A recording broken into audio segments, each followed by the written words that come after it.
So that SWOT analysis is essentially, for those of you who may have done business studies at some point, it is your strengths, weaknesses, opportunities, and threats. And it's in a little quadrant. We all know the quadrants very well, don't we? There's always a bloody can't speak quadrant.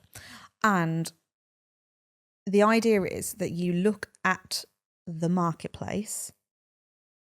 Now, the marketplace can be dependent on whatever you want it to be. It's like if you're going in the online space, then it opens it up a lot wider. If you're looking at it from a very localized point of view, it obviously narrows it down.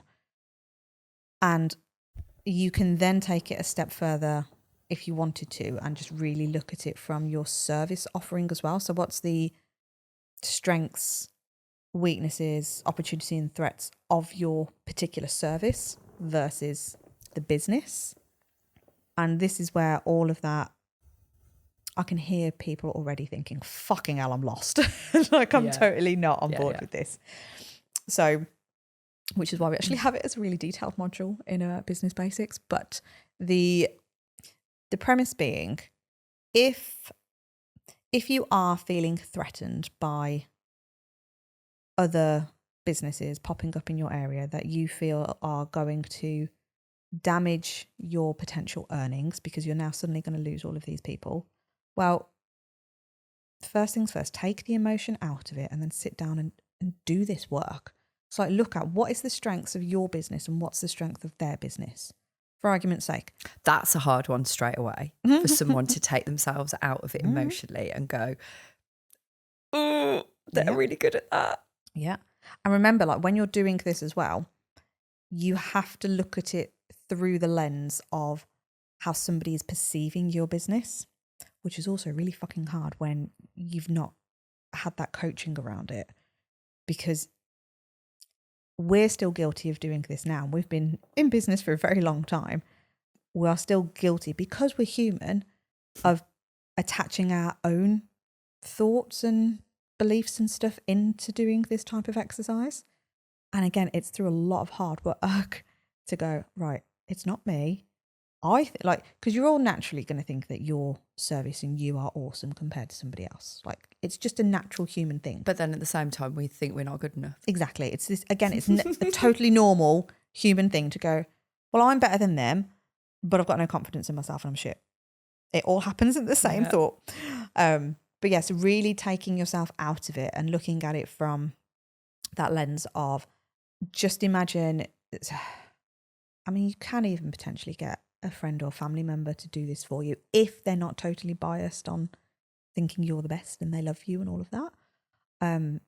But looking at it to go, right, so if I was to search dog, enter whatever dog profession, Google, what comes up? Your business comes up. What vibe do I get from that business? What do I think that business delivers? How does that look? How does that feel? What's the kind of personality of that business? Are there any testimonials? Like what's the theme that runs through the testimonials as well? Because I think sometimes, again, we don't go deep enough and we just go, oh, they've got 10 testimonials versus 4. Therefore, that business is better. Well, not necessarily. What's the theme that comes up? What can you pull out? Is there any continuity in anything? Yeah. Or is it just really random, like odds and sods thing where someone has clearly asked for a testimonial and maybe no guidance, we don't know what we're asking for and all of that stuff.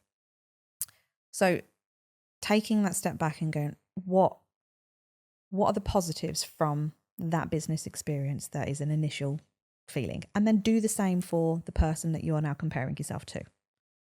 What does that look like? Where are their strengths? Because when you can identify it, you go like, okay, cool. We've got similar strengths here, or maybe we've got completely different strengths. Both are not a bad thing and both are not a good thing. It's just good to be aware. Same with the weaknesses.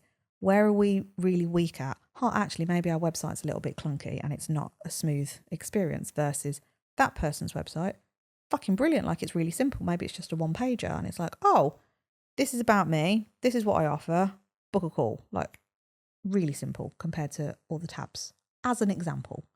Another weakness could be, I don't know, let's say you've seen some feedback from people in reviews or in Facebook groups or something about this competitor saying, the service wasn't that great. So that's a weakness of that business. That now becomes an opportunity for you because you've identified a weakness in their business that you can do something better at. So now in that opportunity box, you could go better customer service and start to map that out. What does that look like? What is good customer service for you? What are they moaning about that you could do better?